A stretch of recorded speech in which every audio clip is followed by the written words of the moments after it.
في نصيحة بسمعها كتير اللي هي أهم حاجة تبدأ، ما تستناش. ايوه يعني اعمل ايه؟ ابدأ، خلي حماسك يقودك. ايوه يعني اعمل ايه؟ يعني كمل واشتغل وجاهد. ايوه يعني اعمل ايه؟ ما تخليش الدنيا تحط عليك، خليك بوزيتيف، اسعى وربنا معاك. ايوه يعني اعمل ايه؟ ناس كتيرة جدا بتتكلم في الجنرال، تعال نخلينا سبيسيفيك بقى. انا عايزك تبتدي بسؤال، هي ليه الحاجة دي بتتعمل كده؟ هل ممكن يبقى في طريقة احسن بتعمل بيها؟ طب هي ليه الناس كلها في الموقف ده بتتصرف كده؟ هل ممكن اديهم حاجة تساعدهم يتصرفوا احسن؟ اي شركة فكرتها بتبتدي من هنا. لو لقيت ان فكرتك مبهرة وجامده قوي، اعرف ان انت عاجلك. لكن لو لقيت ان فكرتك صغيره، عامله زي لسه كده حاجه صغيره قوي كده، نبات صغير لسه انت حاطه في تربته، لسه عايز بقى ميه وعايز سماد وعايز شمس وعايز انت عايز تبتدي تشوف ايه. كده انا ابتديت ايه صح. انا جيت بسؤال بقول ايه، هي دي ممكن تتعمل بطريقه تانية؟ هل ممكن تتعمل بطريقه ارخص؟ هل ممكن تتعمل بطريقه اسهل؟ هل ممكن تتعمل بطريقه تطلع سرعه احسن؟ لكن لو انت بتفكر بس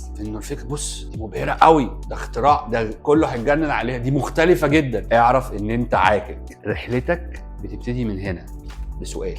وعشان تحسن اسئلتك وتفهم ان رحلتك هي عباره عن انت ازاي بتطور من اسئلتك، ان كل ما سؤالك يتطور هتحسن. هتيجي هنا بقى تقول لي ازاي اعمل الموضوع ده؟ هقول لك اقرا كتاب مايند سيت تو ستارت.